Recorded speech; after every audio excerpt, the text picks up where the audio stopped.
how big of a difference this makes to how we live and how we view life. We are no longer just recipients, accidents, but we have meaning, we have purpose, created by the ultimate creator who wants us to participate. So that's the gift of the Jews.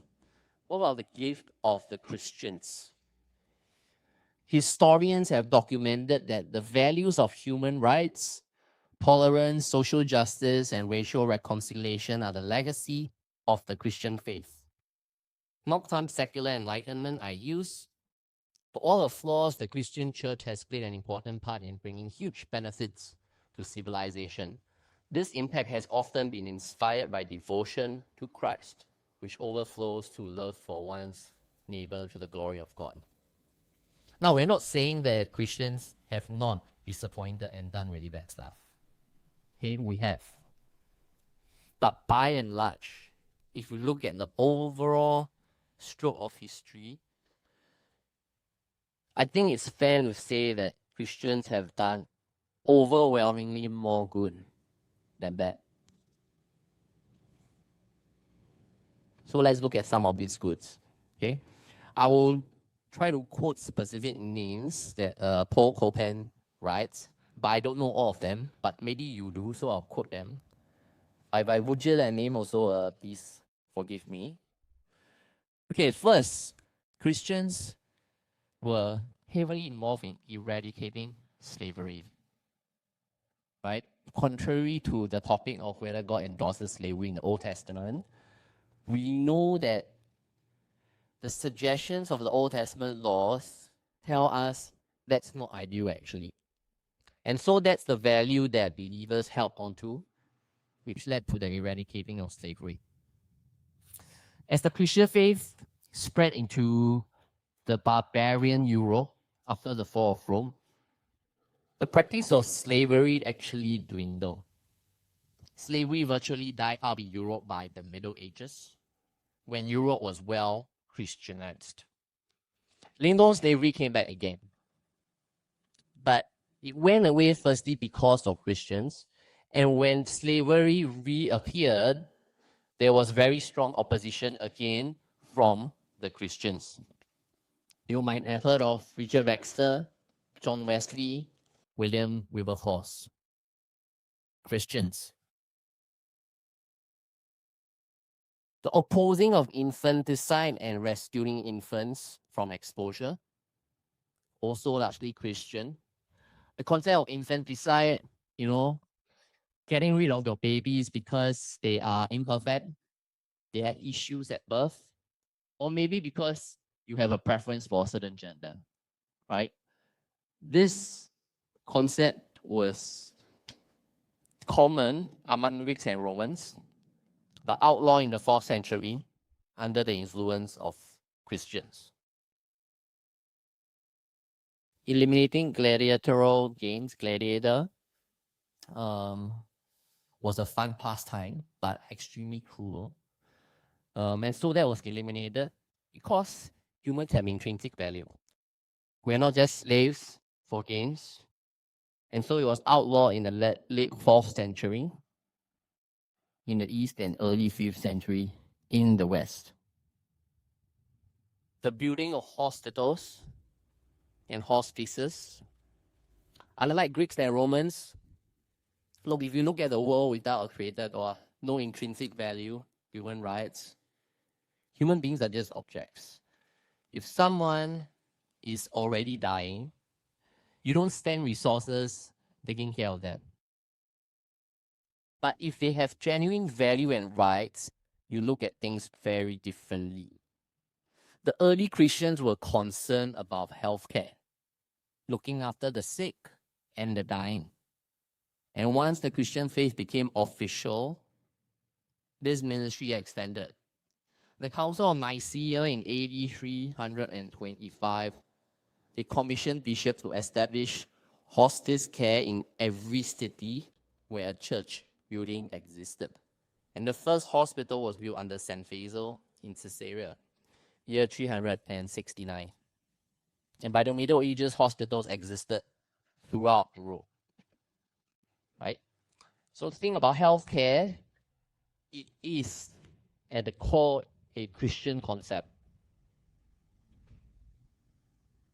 Elevating women's status and rights. Again, contrary to what we discussed in the Old Testament, even though the feminists claim that Christian faith puts women down, it stands under history. When we look at history, it's actually the opposite. In most cultures, we see something different. When we look, especially in the New Testament, how Jesus treats women, that was transformational. Completely different how he treated the Samaritan woman, how he treated Mary and Martha, how Luke's gospel highlights a prominent place of women in Jesus' life and ministry. Early Christians routinely protected women and children from neglect and abuse. Education. Founding Europe and North America's great universities, might have heard of Oxford, Harvard, Yale, Princeton. All these are historically Christian universities. Of course, things have changed. Some are no longer, but that was how it started. And in Europe, many universities sprang forth as monasteries. And in America, a lot of them began as institutions for training pastors and missionaries. Christianity is what encouraged education. There's a need for knowledge in education. What about literature? And by the way, we talked about these circles that sit outside evolution. You can put here music, arts, language, none of which can be evolved through intelligence or just pure IQ alone. All these are qualitatively different traits that we appreciate that cannot be explained by evolution. So we talked about literature, remarkable literature by Christians. Augustine's City of God, Eusebius' Ecclesiastical History, to Dante's Comedy, John Newton's Paradise Lost. If you've not heard of those, you might know J.R.R. Tolkien, Lord of the Rings, C.S. Lewis, Chronicles of Narnia. All these are Christian literature. What about philosophy? How we understand life, how we reason. Augustine, Anselm, Aquinas, Pascal, Kierkegaard, Jonathan Edwards, just to name a few. Christians, highly philosophical and treat the importance of reason with high regard. Art, sculpture, architecture, Michelangelo, Rembrandt, Van Rijn, Peter, Paul, Rubens. And looking at the Gothic cathedrals, if you have gone to Europe, you can probably appreciate how much artistry goes into human life. About science. Science was motivated by Christianity. Why?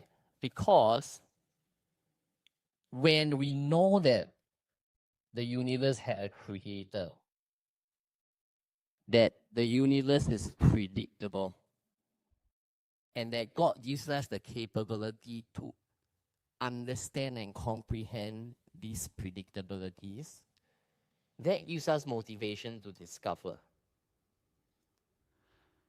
If our worldview is one that's of chaos, pure randomness, why would we think that the world can be discovered? So science is actually highly motivated by the Christian view.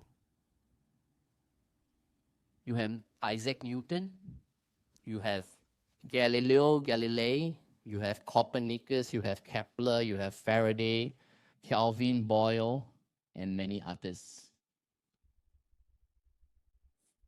What about music? Sebastian Bach, George F. Handel, Felix Mendelssohn, Franz Joseph Haydn.